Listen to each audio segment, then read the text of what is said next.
안녕하세요. 시댁과 연까지 끊었음에도 결국 이혼을 하게 되었습니다.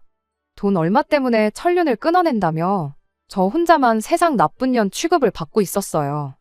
그래도 남편만 내 편이라면 당장은 그렇더라도 시간이 지나면 오해를 풀 기회가 오리라 믿었죠. 그런데 남편도 저를 돈에 미친 사람으로 보고 있었다는 걸 알게 되었네요. 설마 제가 정말 돈 얼마 아까워서 그랬다면 정말 말을 안 하겠는데. 좋은 사람이라 믿었건만 팔이 안으로 굽는 건지 핏줄은 못 속이는 건지 남편 또한 자기 가족들과 별반 다를 것 없는 사람이었습니다. 그래서 결국 이혼을 결정했어요. 어차피 이렇게 될 거 시댁과 연을 끊는 게 아니라 그때 아예 이혼까지 해버릴 걸. 괜히 저만 중간에서 남편과 그 가족들 이간질한 사람이 돼가지고 욕이란 욕은 다 먹고 그리고 나서 이혼까지 하게 되었네요. 남편은 결혼정보회사를 통해 만나게 되어 그렇게 결혼까지 하게 되었습니다. 주변 사람들을 통해 소개받아서 이거 재고 저거 재고 하면서 눈치게임 하듯이 자기가 가진 거 하나 보여주고 내가 뭘 얼마나 갖고 있는지 하나 알아내고 그런 식으로 서로 간보고 재고 그러는 것보다 그냥 처음부터 오픈할 수 있는 거 죄다 오픈하고 만나는 게 오히려 감정 소모도 적고 시간 낭비도 덜하지 않나 하는 생각이었습니다. 그때는 거기까지는 생각 못했죠. 진짜 중요한 건 종이에 적을 수 있는 수치적인 것들이 아니라 거기에 적을 수 없는 것들이란 걸 말이죠. 남편을 처음 소개받고 나서 몇 달 정도를 더 만났고 그렇게 결혼 준비를 시작하게 되었습니다.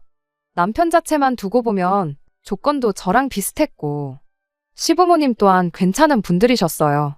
그때까지는 이렇게 좋은 사람들한테 돌연변이 같은 성격 괴팍한 아주버님이 있다는 사실을 전혀 몰랐습니다. 한참 결혼 준비를 하던 시기 양가에 인사드리고 상견례 마친 지 얼마 지나지 않아서 시모가 저만 혼자 따로 불러내서 혹시 결혼 자금으로 얼마나 모아놓았는지 그런 걸 물어왔어요. 어차피 결정사 통해 만나면서 남편은 이미 대충 제 재산이 어떻게 되는지 알고 있던 상황이라 시어머니한테 숨길 것까진 없다 생각했습니다. 그래도 알려드리면서 이건 왜 물으시냐고 물어봤어요. 시어머니는 남편이로 있는 아주버님이 아직 미혼이라 그렇다며 너네들 결혼하는데 크게 지원을 못 해줄 것 같아서 둘이 합쳐 얼마나 있는지 알고 싶어 물어본 거라고 대답하셨죠. 원래는 두 자식들 나이 순으로 먼저 결혼을 시키고 싶었는데 아주버님이 결혼을 안 하는데 그렇다고 동생인 남편까지 노총각으로 살게 할 수는 없으니 결혼을 허락해 준 거랍니다. 그런데 그 와중에 동생 결혼한다고 큰 돈 지원해 준 걸 아주버님이 알면 집안 분위기가 안 좋아질 것 같아서 그러는 거라는 말과 함께요. 애초에 30 넘어서 하는 결혼이었다 보니 경제적으로 부족한 건 없었어요. 남편도 저랑 비슷한 조건의 사람을 소개받은 거다 보니 더더욱이 그랬고요. 업체까지 가입해가며 결혼 준비를 시작한 건데 굳이 언제 할지도 모를 아주버님 결혼 때문에 돈 얼마 지원받자고 결혼을 미룰 이유가 없었습니다. 애초에 부모님 지원은 처음부터 생각도 기대도 안 했던 거다 보니 더더욱 미뤄야 할 이유가 없었죠. 시어머니도 아주버님만 아니었으면 돈 얼마 해줬을 텐데 하고 말한 거지 직접적으로 결혼을 미뤄달라고 부탁한 것도 아니었다 보니 그걸 가지고 실망할 것도 없었어요. 주변에 시댁에 괜히 돈 얼마 지원받았다가 그 돈 때문에 시댁 눈치 보면서 꼼짝도 못하고 잡혀 사는 친구도 덜어 있었다 보니 시어머니가 돈 얼마 못 해주겠다고 하는 게 아쉬울 것도 없었고요. 그랬더니 오히려 시어머니가 저한테 큰 신세를 진 느낌이었나 봐요. 이해해줘서 고맙다는 말까지 들으며 결혼을 하게 되었거든요. 결혼은 그간 남편과 제가 모아놓은 돈에 시댁에서 2천 지원받고 친정에서도 똑같이 2천을 더 지원받아서 했어요. 애초에 뭐 하나 받을 생각이 없었는데 뭐라도 해줘야 마음이 편하겠다는 시어머니 고집에 부랴부랴 친정에서도 똑같이 2천을 받아와서 정확하게 반반 결혼을 하게 되었습니다. 저나 남편 벌이도 나쁜 편이 아니었고 어쩌다 보니 받은 양가 부모님 지원 덕분에 수중에 돈도 좀 남아있는 상태에서 결혼을 하게 되었다 보니 결혼 첫 해가 지나서부터는 여유가 많이 생기더라고요. 그래서 그때부터는 양가 부모님께 용돈도 조금이나마 챙겨드리고 시댁 한 번, 친정 한 번 번갈아 가면서 외식도 다니고 그랬어요. 그냥 남들 하듯이 어디 가서 못한다 소리 듣지 않을 만큼 저희가 할 수 있는 선에서 최선을 다하고 있었습니다.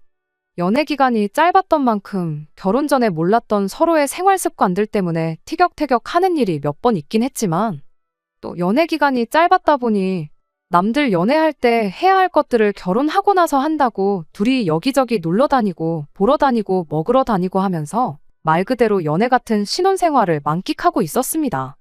그렇게 나름 괜찮은 결혼 생활을 보내고 있던 와중 노총각이던 아주버님이 끝내 결혼을 하게 되면서 전에는 생각도 못했던 문제들이 하나둘씩 생겨나기 시작했습니다. 말씀드렸다시피 결혼 전에는 아주버님에 대해 알 방법이 없었어요. 그냥 남편이로 형이 한 명 있다. 어머님이 결혼 전에 말해준 대로 아직도 결혼을 못했다. 그 정도 알고 있는 게 전부였지요. 사람이 참 변변찮고 별로인 사람이라는 걸 알게 된 건 결혼하고 나서였습니다. 시부모님 모시고 외식 다니면서 아주버님도 항상 자리에 함께 있었어요. 초반 몇 번의 자리에서는 아주버님이 아무 말도 안 하고 식사만 같이 하고 그러는 시기였는데 하루는 분위기가 좋아서 식사하다가 술을 조금 마시는 자리가 있었습니다. 그때 모처럼 아주버님이 무거운 입을 열었는데 저를 앞에다 두고 남편한테 너는 30 넘은 여자랑 결혼하려고 그 나이 먹도록 결혼도 안 하고 있었던 거냐는 소리를 하더라고요. 남자는 와인과도 같아서 시간이 지날수록 무르익는다나 어쩌나. 결혼이 늦은 만큼 능력이 되는데 왜 굳이 비슷한 또래의 여자랑 결혼을 했느냐 하면서 남편이 마치 잘못된 선택을 했다는 듯 이야기를 하는 겁니다. 남편이 뭔 말을 그렇게 하느냐고 제 눈치를 보면서 애써 화제를 돌려보려고 했어요. 서로 마음도 맞고 사랑도 하게 되었으니 결혼한 거 아니겠냐. 나이가 뭐가 중요하냐고. 마음 맞는 사람들끼리 행복하게 사는 게 좋지 하면서 말을 하는데 또 그 아주버님이라는 인간이 한다는 소리가 글쎄 업체 통해서 결혼했으면서 사랑은 무슨 사랑이냐고 하는 겁니다. 설령 정말 사랑에 빠져서 결혼을 했다 한들 저를 사랑했으면 더더욱이 나이 많은 저랑은 결혼을 했으면 안 되는 거였다고 그딴 소리를 하는 거 아니겠어요? 뭐 어디 연구 결과에 따르면 남자가 생물학적으로 여자보다 수명이 10년은 짧다는 말 못 들어봤냐입니다. 나이 또래가 비슷하니까 가도 남편이 먼저 갈 텐데 그렇게 되면 네 사랑하는 와이프 혼자 다 늙어가지고 독수공방 시키는 꼴이 아니냐고요. 그리고 너는 너대로 너 죽고 나서 마누라 쓸 돈을 남겨놔야 되니까 노후도 아끼면서 살아야 되는 거 아니겠냐고. 못 빠지게 일해서 제대로 돈 한 번 제대로 써보지도 못하고 그렇게 죽을 거 아니겠냐 하는 말도 안 되는 소리를 해대는데 정말 그때 그 말이 취중진담이던 술 때문에 나온 실언이던 간에 상종할 사람은 아니구나 싶었습니다. 결혼을 여태 못한 데에는 이유가 다 있구나 싶었죠. 40이 다 되어가는 나이에 얼마나 어린 여자하고 결혼을 하는지 한번 두고 보자 하고 말았어요. 아주버님이 말을 재수없게 한다고 해서 저희 결혼 생활에 크게 지장을 주는 것도 아니고 남편도 그날 이후로 제 눈치가 보인 건지 시부모님과 함께하는 자리에 아주버님은 따로 부르지 않았었거든요. 그런데 안 마주친다고 끝날 일이 아니었어요. 그 아주버님이 정말 결혼을 하게 되었거든요. 결혼을 하게 된 것도 놀라운데 무슨 수를 쓴 건지 그것도 저보다 4살이나 어린 여자와 말이에요. 그 여자는 전생에 무슨 죄를 지어서 저런 인간하고 부부의 연을 맺게 된 건가 싶었는데 겪어보니 불쌍하다고 생각할 가치도 없는 그런 사람이었어요. 집신도 짝이 있다더니 둘이 짝짝꿍이 맞으니까 결혼을 한 거지 괜히 한 게 아니구나 싶었죠. 아주버님한테 속아서 결혼한 것도 아니고 뭐 동정할 가치도 없는 똑같은 족속이었습니다. 저보다 어리다고 해서 제가 뭐 형님 대접을 안 해주고 무시할 생각이 있던 것도 아니었어요. 그런데 첫 만남부터 기선제압을 하려는 건지 저한테 되도 않는 기싸움을 걸어오더라고요. 인생을 어떻게 살아왔는지 그 경험이 중요하지 나이가 전부는 아니라는 둥 하면서요. 딱히 직업도 없으면서 인생의 경험을 논하는 게 어이없긴 했지만 둘이 똑같은 것들이라 생각하니 열받을 것도 없었습니다. 아주버님 결혼 전에 안 보고 지냈던 것처럼 아무 교류 없이 지냈으면 참 좋았겠다 싶었지만 애석하게도 아주버님도 가정을 꾸리게 된 만큼 시부모님을 만날 때마다 함께 자리를 하게 되었습니다. 여기에 인연전연 하면서 쓸 수는 없으니 일단은 형님이라고 쓰기는 할게요. 아무튼 그렇게 몇 번 정도 시부모님과 함께 자리를 갖다가 알게 된 건 이 형님이라는 사람이 다른 것보다 맏며느리 욕심이 있다는 사실이었습니다. 저한테는 대수롭지 않은 일이었어요. 그동안 아주버님이 혼자였다고 해서 제가 맏며느리 노릇을 했던 것도 아니고 그게 뭐 엄청난 벼슬자리라고 나서서 제가 하고 싶은 생각도 없었죠. 용돈 드리고 외식하고 그랬던 거야. 여유도 좀 있겠다. 그리고 가족이니까 친정도 똑같이 챙기니까 했던 거지. 딱히 시어머니 사랑을 독차지하고 싶어서 그랬던 것도 아니었고요. 그런데 아주버님이 보기엔 그간 제가 시부모님께 잘했던 게 다 맏며느리 노릇하면서 이쁨 받으려고 그랬던 것처럼 보였던가 봅니다. 결혼도 안 했으면서 그딴 생각을 하다니 참 어이가 없었죠. 아무튼 제가 그렇게 느낀 이유가 뭐냐면 그 형님이라는 사람이 제 일거수일투족을 견제를 하고 동시에 자기가 잘했다 싶은 일에는 그렇게 생색을 냈기 때문이에요.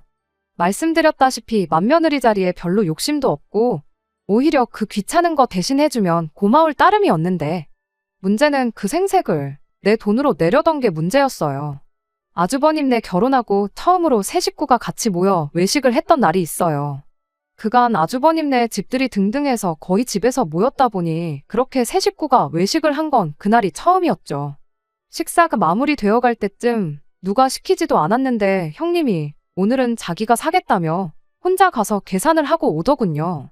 식사 마치고 나서 집에 도착한 뒤 형님한테 덕분에 잘 먹었다고 톡 하나 보냈죠. 그런데 제 톡에 형님이 답장을 하기를 총 40만 원이 나왔으니 절반인 20만 원을 보내라며 자기 계좌를 적어 보내는 거 아니겠어요? 20만 원이 아까워서 그러는 게 아니라 같이 낼 거면 처음부터 같이 내자고 하던가 하지. 자기가 쏘겠다고 자리에서 있는 생색은 다 내놓고는 집에 오자마자 절반을 내라고 하니 어이가 없었습니다. 제가 핸드폰을 보면서 콧방귀를 뀌고 황당해하고 있으니 남편이 그런 저를 보고 뭐 무슨 일인데 하고 물어보더라고요. 그래서 남편한테 황당하다고 이것 좀 보라고 형님이 지가 쏜다더니 뒤에서 돈을 달라고 한다 하고 이야기를 했는데 남편은 그래도 절반 내는 게 어디냐 반반씩 냈다 생각하면 억울할 것도 없지 않냐면서 그냥 그 돈 보내주라고 하더라고요. 그래서 안 그래도 돈 보내려고 생활비 통장에서 20만 원 옮기는 중이다 했더니 남편이 화들짝 놀라더니 40만 원이나 나왔냐고 물가가 올랐다더니 정말 엄청 올랐구나 하고 대답을 해왔습니다. 그날 외식한 곳이 저랑 결혼하기 전에 아주버님까지 같이 해서 네 식구가 자주 가던 집이었답니다. 보통 넷이서 가가지고 배 터지게 먹고 와도 20만 원 정도 냈고 술 같은 거 마셔서 좀 더 많이 나오는 날에는 25만 원 정도밖에 안 나왔었대요. 아무리 형수님도 계시고 저도 있어서 입이 두 개가 늘었다고 한들 여자 둘이서 먹어봐야 얼마나 먹는다고 거의 2배 가격을 지불하고 왔으니 남편 입장에선 놀랄 수도 있는 일이었죠. 거기가 엄청난 맛집도 아니고 그냥 가성비가 좋아서 자주 다니던 곳이었는데 전에 다녀왔던 만큼 배부른 느낌도 안 들고 이제 가격까지 그렇게 비싸버리면 더 이상 거기에 갈 이유가 없는 것 같다면서 다른 집을 찾아봐야겠다고 한마디 하고 말더군요. 저도 처음엔 물가가 올랐다니 정말 올랐는가 보다 그렇게 생각하려고 했는데 가만 두고 보자니 어딘가 자꾸 찜찜한 기분이 들기 시작했어요. 그래서 돈 보내기 전에 형님한테 다시 톡을 보냈죠. 혹시 영수증 좀 볼 수 있겠냐고요. 그랬더니 형님이 답장은 안 하고 저한테 전화를 걸어서는 지금 사람 의심하는 거냐고 짜증을 내는 거 아니겠어요? 물론 찜찜해서 영수증을 보여달라고 한 건 사실이지만 형님한테는 그런 게 아니고 우리 남편 말이 원래 자주 가던 집이고 돈이 그만큼 안 나왔었다길래 가격이 얼마나 오른 건지 한번 보려고 그런다 대답했죠. 많이 올랐으면 앞으로 거기 말고 다른 집을 찾는 게 좋을 것 같아 그러는 거라고 그렇게 말했더니 형님이 요즘 누가 계산하고 영수증을 받아오냐고. 가격 같은 거 인터넷 찾아보면 다 나오는 건데 뭘 영수증을 보여달라고 하느냐 짜증을 내는 거예요. 그래서 그냥 알겠다고 말하고 그럼 말 나온 김에 카드에서 얼마 빠져나갔는지 그거 내역 좀 보내달라고 했어요. 가만 생각해보니까 고기가 1인분에 얼마에서 끝자리가 1,000원 단위가 아니라 900원으로 끝나지 않았었냐고. 절반씩 내는 거 100원 단위까지 정확하게 계산해서 드리고 싶다 그렇게 말했더니 또 혼자 성질을 부리면서 현금으로 계산했으니 카드 내역은 없다고 혼자 또 전화기 너머로 방방 뛰는 겁니다. 자기가 설마 몇백 원 더 받아먹으려고 이러는 것 같냐며 손해를 봐도 자기가 손해보는 거고 몇백 원 그거 자기는 신경도 안 쓰니까 걱정 말라더니 그냥 돈이나 보내라고 혼자 짜증만 있는 대로 내고는 전화를 끊어버리대요. 일단 제가 형님이 카드 긁는 모습을 봤는데도 굳이 현금 계산을 했다 하고 영수증도 없다 하고 하면서 얼마 나왔는지 숨기는 걸 보니 적어도 40만 원이 나와서 20만 원을 달라는 건 아니겠구나 싶더군요. 인터넷에 검색까지 해서 메뉴판 사진이 있는 걸 남편한테 보여줬더니 가격이 하나도 안 올랐고 그대로라고 하는 겁니다. 남편한테 이거 형님이 우리 돈 떼어먹으려는 거 아니냐고 했더니 설마 몇만 원 가지고 그러겠냐고. 가격이 그대로라도 물가가 오르면 양을 줄이는 가게들도 있지 않냐며 필시 그래서 그런 걸 거라고. 얼마 되지도 않는데 이걸로 일 만들지 말고 그냥 그 돈 보내주고 이만 끝내라고 하는 거예요. 사람이 싫어서 그런 건 맞지만 이걸 물고 늘어지는 게 저도 똑같이 유치한 사람이 되는 거 아닌가 싶어서 그날은 그냥 그 돈 보내주고 말았습니다. 그 뒤로 찾아온 게 어버이날이었는데 그때도 마찬가지였어요.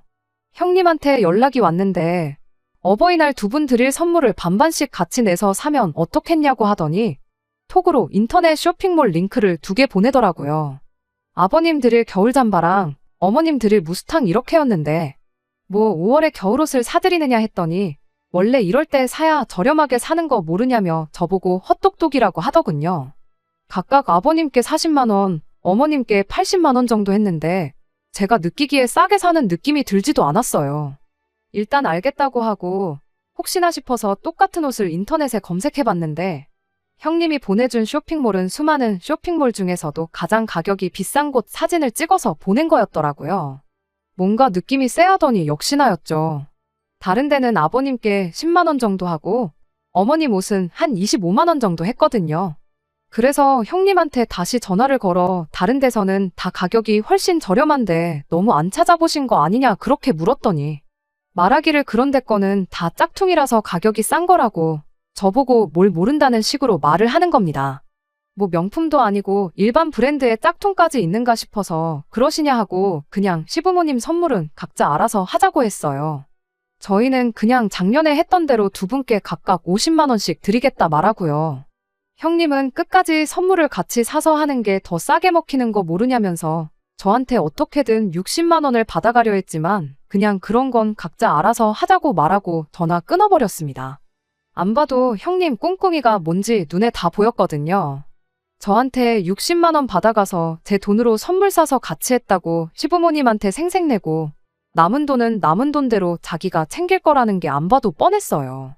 그나마 최저가로 자기 돈 35만 원 쓰는 것도 아쉬웠는지 정작 어버이날 되니까 시부모님한테 직접 쓴 손편지랑 손수건 하나씩 선물로 가져왔더라고요. 그 와중에도 선물은 정성이 중요하다면서 현금 선물은 너무 뻔해서 싫지 않냐며 또 자기가 두 분 어울리는 색깔로 열심히 골랐다고 온갖 생색은 다 내는데 참 웃기지도 않았습니다. 그래도 그게 다 심증뿐이었지. 형님이 제 돈을 어떻게 삥땅을 쳐서 시부모님께 생색을 내려고 한다는 사실을 입증할 방법이 없었어요. 남편은 항상 형님네한테 너무 적대적인 거 아니냐며 좋은 마음으로 그러는데 제가 너무 색안경을 끼고 본다는 식으로 말을 하고는 했거든요. 남편이 직접 그 인간들이 무슨 속셈으로 저러는지 직접 알려주고 싶은 마음이 가장 컸던 것 같아요. 그러다 어느 날 기회가 찾아왔습니다. 아주버님네가 결혼을 하고 처음 맞는 시아버지의 생신을 며칠 앞두고 있던 언젠가였어요. 평소 하던 대로 두 분 모시고 외식을 다녀올 생각에 주변에 적당한 맛집을 찾고 있던 중이었죠. 그때 때마침 형님한테서 전화가 걸려왔습니다. 이번엔 또 선물로 뭘 같이 반반씩 내자고 할지 생각하고 있었는데 그게 아니고 작년 아버님 생신에는 제가 뭘 했느냐고 물어보더라고요. 그래서 안경 하나 바꿔드리고 밖에 나가서 외식하고 왔다고 대답을 했죠. 제 대답에 형님은 갑자기 며느리의 도리에 대해서 일장연설을 늘어놓기 시작했어요. 한마디로 줄이자면 너는 정성이 없다. 그냥 무조건 돈으로 때우려고만 한다 하는 소리였죠.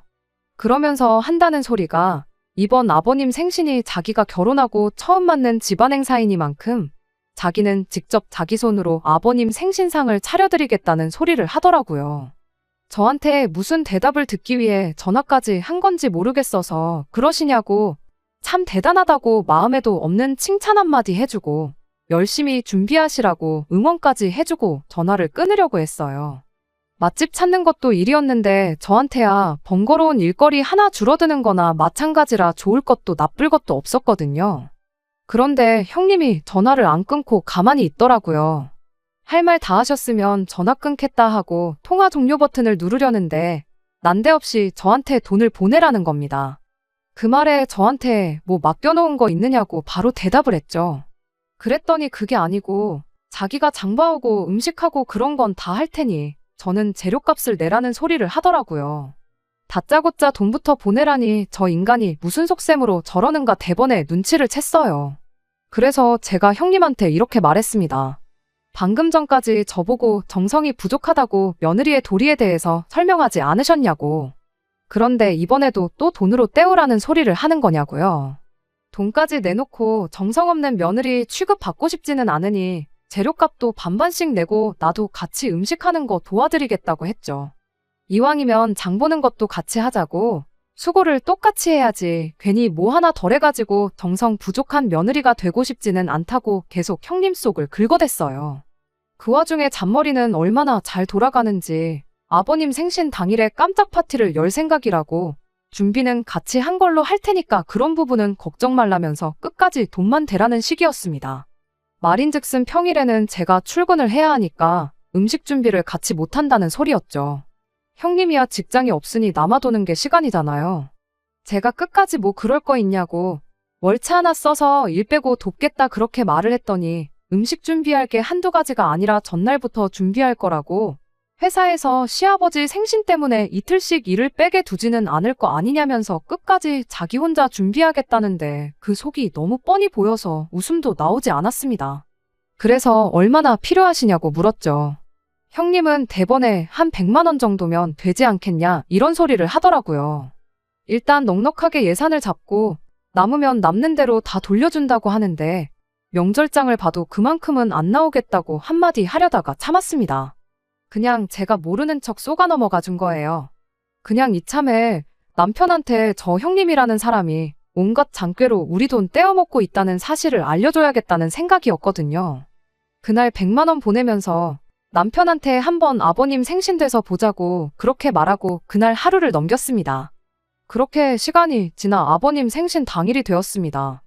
남편이나 저나 회사에 있었다 보니 시간을 저희 퇴근 시간 이후로 잡아놓고 모이는 건 아주버님네 집에서 모이기로 했어요. 그래도 100만 원이나 달라고 했으면 어느 정도 임금님 수라상 흉내 정도는 냈을 거라고 생각했는데 소고기는 그냥 담궜다가 뺀 건지 고기 부스러기만 둥둥 떠다니는 미역만 잔뜩인 미역국에 예산을 100만 원을 뜯어갔으면 못해도 갈비찜 정도는 한 소치 있을 줄 알았는데 누가 봐도 마트에서 데워놓고 파는 거 사왔구나 싶은 불고기가 올라와 있었고 그나마도 밑반찬들은 반찬 가게에서 파는 것들 뿐이고 탕수육이라고 해놓은 것 또한 형님 솜씨가 아니라 누가 봐도 동네 중국집에서 파는 거 전날에 미리 식혀뒀다가 전자레인지로 데워서 낸 게 다 티가 났어요. 가짓수는 많았지만 100만 원을 다 썼다고 하기엔 장 보는데 30만 원도 안 들었을 음식들을 생신상이라고 차려냈으니 어이가 없었습니다. 그렇다고 형님 망신살 주자고 거기다 대고 내가 100만 원이나 보냈는데 이것밖에 못 차렸냐고 타박을 하기도 뭐해서 그냥 아무 말도 안 하고 가만히 있었어요. 남편도 뭔가 느끼는 바가 있는지 표정이 조금 안 좋아 보이는 모양이었죠. 그런데 시부모님이 차려진 상을 보더니 형님더러 고생이 많았다고 칭찬을 해주시더라고요. 뭐 거기다 대고 차린 게 이거밖에 없냐고 타박을 주실 분들도 아니고 그냥 그 수고를 헤아려 주시는 거구나 싶었죠. 그래도 그날 전화로 분명히 같이 한 걸로 하겠다고 돈이나 보태라고 그렇게 말까지 해놓고 정작 시어머니가 그렇게 한마디 해주신 말에는 자기가 혼자 다 했다는 식으로 대답을 하는 겁니다. 돈도 돈이지만 직접 만든 게 밖에서 사 먹는 거에 비할 수 있겠냐며 자기가 요리를 잘 못하지만 정말 정성 들여 준비한 거라면서요. 그러면서 저를 콕 집어서 동서는 일하느라 바쁘니 이런 건 맏며느리인 자기가 챙겨야 하는 거 아니겠냐며 또 생색을 내는 거 아니겠나요. 굳이 직접 만든 게 밖에서 사 먹는 거에 비할 수 있겠냐는 소리를 하는 것도 저를 노리고 했던 말이라는 걸 굳이 묻지 않아도 알 수 있었습니다. 식사 마치고 나서는 케이크를 꺼내왔는데 케이크라고 뭐 어디 호텔 베이커리에서 시킨 것도 아니고 그냥 동네 어디에나 있는 체인점 케이크를 꺼내오더라고요. 그래도 분위기는 좋았다 보니 거기다 대고 구태여 찬물을 끼얹고 싶은 생각은 없어서 가만히 있었어요. 적어도 남편이 저 형님이라는 인간이 어떻게든 우리 돈은 돈대로 떼먹고 생색은 있는 대로 내는 사람이란 걸 알게 되었으니 소기의 목적은 달성했구나 싶어서 그걸로 끝내기로 했죠. 아니나 다를까 집에 갈 때 되니 형님이 장보고 남은 돈이라며 3만 원을 제 손에 쥐어주더라고요. 그 음식에 97만 원이나 쓴 거냐고 영수증이나 있으면 보여달라고 했더니 저보고 살림을 안 하니까 이런 기본적인 것도 모른다며 생색을 내면서요.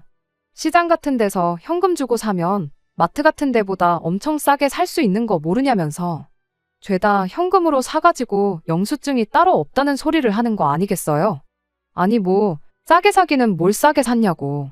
그 상차림에 97만 원이면 아주 바가지를 써도 엄청나게 쓴 거 아니냐고. 시장 사람들이 형님 완전 호구 잡아서 그 돈으로 잔치를 벌였겠다고 빈정거리면서 한마디 했더니 또 혼자 부들거리면서 자기 인건비는 생각을 안 하냐고 따지고 들더라고요. 인건비라니 무슨 소리냐고 했더니 장봐오고 음식하고 그런 거부터 이제 너네들 가고 나면 6식구 먹은 뒷정리까지 내가 다 해야 하는데 그 인건비도 다 포함시켜서 그 돈을 달라고 했다는 겁니다. 어이가 없어서 인건비 같은 소리 하고 있다고 한마디 해줬어요. 시아버지 생신상 차리는데 누가 인건비를 받고 일을 하냐고요. 딱 봐도 장 보는 거 30만 원도 안 들은 것 같은데 생신상 한 번 차리고 70만 원 받는 사람이 세상에 어디 있냐고. 당장 내일부터 회사 그만두고 일당 70만 원씩 받으면서 생신상이나 차리러 다녀야겠다고 그렇게 한마디 했죠. 감정이 격해지기 시작하니까 서로 언성이 높아지기 시작했고 결국엔 저희가 티격거리는 소리에 시부모님까지 그 광경을 목격하게 되었습니다. 제가 그 자리에서 시부모님까지 다 같이 해서 잘잘못을 따지자는 것도 아니었고 형님의 실체를 까발려서 망신사를 주려던 생각도 더더욱 아니었습니다. 생색은 얼마든지 내도 좋지만 단지 돈 계산만큼은 똑바로 했으면 좋겠다는 취지였어요. 돈 얼마 속여가지고 내 돈 뒤로 챙기지 말라고요. 그런데 아주버님이 먼저 그깟 돈 얼마 가지고 다른 날도 아니고 아버지 생신날 이 하극상을 부리는 거냐면서 손윗동서가 자기보다 어리다고 질투나서 그러냐는 듯이 저를 몰아가기 시작하더군요. 이어서 시부모님까지 형님 편을 들어주는 거예요. 애가 잘하려고 그런 건데 돈 좀 더 내고 덜 내고 하는 게 뭐가 중요하냐면서요. 너네야 맞벌이에 돈도 잘 버니 돈 얼마 더 쓰는 거 아까운 거 아니지 않냐고. 첫째는 저희랑 다르게 외벌이라 경제적으로 쪼들려서 그러는 건데 가족끼리 그냥 좋게 넘어가면 되는 거지 이게 다 무슨 꼴이냐면서요. 아무튼 결국 그렇게 저 혼자만 돈 얼마 더 쓰는 게 싫어가지고 가족들 모인 날 분란이나 만드는 그런 사람이 되어버렸습니다. 아주버님이 참 싫었는데 그래도 그 와중에 지 마누라라고 형님 편 들어주고 마침 그때 꺼낸 그 한마디 덕분에 시부모님까지 그런 식으로 저한테 말하신 거 아닌가 싶었어요. 내 남편이 거기서 한마디라도 내 편을 들어줬더라면 적어도 그런 소리까지는 안 들었었을 텐데 싶고 실망이 이만저만이 아니었습니다. 그 뒤로는 뭐 형님네는 물론이고 덩달아 시부모님까지 보고 지내는 게 굉장히 껄끄러운 상황이 되었어요. 저는 그동안 아주버님이 결혼하기 전부터인 저희 결혼하자마자부터 나름 제가 할 수 있는 도리를 다한다고 없는 시간까지 할애해가며 시댁에 잘했다고 생각했는데 참 그간 제가 뭘 했던 건가 싶고 그런 생각이 드니 구태여 제가 나서서 이 오해를 풀고 싶은 생각도 안 들었어요. 그렇게 시댁과 연을 끊다시피 살게 된 게 그 후로 반년입니다. 그중 시어머니 생신이 있었고 명절이 한 번 있었어요. 따로 시댁에 찾아가지는 않았지만 연 끊었다고 할 도리까지 안 했다간 정말 이대로 평생 안 보고 지낼 수도 있겠구나 싶어서 딱 남들 하는 만큼만 해서 돈 얼마 보내드렸죠. 남편까지 못 가게 할 생각은 아니었는데 그래도 어떻게 저만 두고 혼자 가겠냐며 제 곁을 지켜주었습니다. 그날 내 편에 서서 말 한마디 안 해준 게 원망스러웠지만 그 후로 이렇게 정성인 남편한테 미안하고 고마운 마음이 컸어요. 그러던 중 얼마 전 형님한테서 연락이 한 통 왔어요. 무슨 바람이 불어서 전화를 한 건가 그냥 안 받아야겠다 했는데 옆에 있던 남편이 그래도 무슨 급한 일일 수도 있는데 가족끼리 무슨 일인지는 알아야지 않겠냐며 전화를 받으라고 보채더라고요. 전화 받자마자 그동안 잘 지냈니 어쩌니 그런 이야기를 꺼내는 걸로 봐서 뭐 급한 일이 있어서 그런 건 아니겠구나 싶었습니다. 별일 아니면 전화 끊겠다고 그렇게 한마디 했더니 형님이 그제서야 본론을 말하더군요. 이번에 시부모님 모시고 여행을 좀 다녀올 생각인데 여행 경비 좀 보탤 생각 없느냐면서요. 저희야 회사 일 때문에 참석하기 힘들 테고 돈만 보내주면 자기가 시부모님 모시고 여행 다녀올 거고 다녀온 김에 저에 대한 이야기도 좋게 해주겠다나요. 그러면서 자기 계좌로 돈 1,000만 원을 보내라는 거예요. 난데없는 액수에 뭐 어디 유럽 같은데 모시고 가는가 했더니 제주도를 그것도 고작 4박 5일 다녀오면서 돈 1,000만 원을 내라는 소리를 하고 있던 겁니다. 이번엔 반반씩 내자는 소리를 따로 안 하는 걸로 봐서 아예 그냥 저희들 돈으로 시부모님은 물론이고 자기들 돈까지 내달라는 소리나 다름없었지요. 그리고 설령 그렇다고 한들 4인 가족이 어디 유럽도 아니고 제주도 꼴랑 4박 5일 다녀오는데 돈 1,000만 원이 무슨 소리인가 싶어서 대번에 헛소리 하려고 전화한 거면 그냥 끊겠다 말하고 전화를 끊어버렸습니다. 그런데 옆에 있던 남편이 왜 그냥 전화를 그런 식으로 받냐면서 저한테 뭐라고 한마디 하는 거예요. 그래서 방금 저 사람이 뭐라고 했는 줄 아느냐? 시부모님 모시고 4박 5일 제주도를 다녀올 계획인데 여행 경비로 1,000만 원을 입금하란다. 그래서 헛소리 말라고 하고 끄는 거다 하고 설명을 해줬죠. 그랬더니 남편이 돈 얼마가 나오든 뭐가 중요하냐면서 그냥 그 돈 보내주고 가족들하고 화해를 하면 안 되겠냐는 겁니다. 형수님이 여행 계획 세우고 2분 모시고 다니고 하면 고생이지 않겠냐. 그리고 지난 반년 동안 어머니 생신도 안 챙겼지. 명절도 안 챙겼지. 형수님 혼자 고생했을 텐데 수고비 명목으로 돈 얼마 준다고 생각하면 아까운 거 하나도 없지 않느냐는 말도 안 되는 소리를 하는 거 아니겠어요? 남편이 가족들하고 멀어지니 조바심이 나서 저럴 수도 있다는 거 10분 이해는 하지만 차라리 그럼 그 돈 주고 가족들하고 화해한다고 생각하면 되는 거 아니냐고 단도직입적으로 말하지. 형수님이 앞으로 고생할 거, 그동안 고생할 거 따져가면서 수고비 타령을 하니 그간 고맙고 미안하고 했던 마음도 사라지고 아무리 남편이라고 해도 정이 뚝 떨어지더라고요. 그래서 미쳤냐고 언제부터 시부모님 챙기는 게 수고비 받고 하는 일이었느냐고 한마디 따졌습니다. 그렇게 따지면 아주버님 결혼하기 전에 내가 시부모님 챙기고 그랬던 거 수고비는 누구한테 청구하면 되는 거냐고요. 그랬더니 남편이 우리가 그동안 무슨 효도를 했냐고 다 돈으로 대충 때우기만 했지 않냐면서 그런 건 수고비 따질 게 아니라는 겁니다. 주둥이로만 시부모님 챙기는 척 했으면 수고비를 받는 건데 내가 그동안 그것도 모르고 내 시간 써가며 밥집 찾아내고 계산하고 그랬다고. 이럴 줄 알았으면 그냥 나도 형님처럼 하는 척이나 하고 당신한테 수고비나 땡겨받을 걸 그랬다고 한껏 빈정거렸죠. 그 말에 남편이 너는 그 와중에 또 돈돈거리고 있냐고 그놈의 돈 빨키는 것 좀 그만 좀 하면 안 되겠냐는 거 아니겠어요? 그 큰돈 거침없이 한 방에 내주면 가족들도 제가 푼돈 얼마에 쪼잔하게 군다는 오해도 풀리지 않겠냐고 하는데 정말 얼토당토하는 소리에 기가 차서 말도 안 나오더라고요. 설령 1,000만 원이 아니라 돈 얼마 주고 풀릴 일이었다고 한들 그렇게까지 해서 풀고 싶은 생각일랑 없다고. 지금 호구같이 그 돈 해주고 나면 다음엔 얼마나 더 큰 돈을 바라겠냐고. 처음 외식비 몇만 원 뜯어먹힌 게 어버이날 선물 산다고 몇십만 원으로 커졌고 아버님 생신 때 가서 100만 원이 된 거 보면 모르겠냐 했죠. 지금 이거 1,000만 원 해주면 아마 다음번엔 우리 집 집문서를 내놓으라고 해도 충분히 그럴 거다 했더니 저보고 말이나 되는 소리를 하냐며 입에 거품을 물더라고요. 말이나 되는 소리냐니 누가 할 소리를 하고 있느냐고 따졌더니 남편이 이렇게 한마디 하는 거예요. 막말로 죄를 지어도 위자료를 내지 않냐고. 어쨌든 너 때문에 가족들하고 연도 끈타시피 해서 지내고 있는데 그냥 위자료 주는 셈 치고 그 돈 해주면 어디가 덧나냐는 겁니다. 그때 알게 된 거죠. 남편이 저를 위해서 가족들하고 안 보고 지냈던 게 저를 위해서가 아니라 그냥 제 눈치만 보고 있었다는 사실을요. 남편은 그저 제가 시부모님한테 잘하겠다는 형님한테 돈 100만 원 주는 게 아까워서 시어머니 사랑을 독차지하는 형님이 부러워서 그러는 거라고 자기 가족들하고 똑같이 생각하고 있었던 거예요. 돈 100만 원 때문에 가족들하고 말도 못 섞게 하는 나랑 더 살아서 뭐 하겠냐고 그냥 그 길로 남편한테 이혼 선언 해주고 이왕 이렇게 된 거 네 형수한테 돈 1,000만 원 네 돈으로 해주라고 한마디 했어요. 주면서 혹시 여행 자리 한 자리 더 알아봐 줄 수 있냐고도 꼭 물어보라고요. 어차피 이혼 서류 다 뭐다 준비하는데 시간이 걸릴 텐데 그동안 당신 꼴도 보기 싫으니까 어디 좀 눈에 안 보이는데 가 있으라고 그렇게 한마디 했더니 남편이 씩씩대면서 바라던 바라고 어디 이혼할 수 있으면 해보라고 그러곤 그 길로 짐 싸서 시댁으로 가버리더라고요. 미안하다고 사과하면 마음이나마 약해질까봐 걱정이었는데 그렇게 사라져주니 오히려 마음 정리하기는 너무 편했네요. 남편이 집에 돌아온 건 그로부터 일주일이 지나서였어요. 아니나 다를까 남편이 저한테 잘못했다고 빌더라고요. 왜 갑자기 마음이 변해서 저럴까 싶었는데 굳이 남편이 안 알려줘도 되는 사실까지 알려주면서 이혼에 대한 마음을 확실하게 굳힐 수 있었습니다.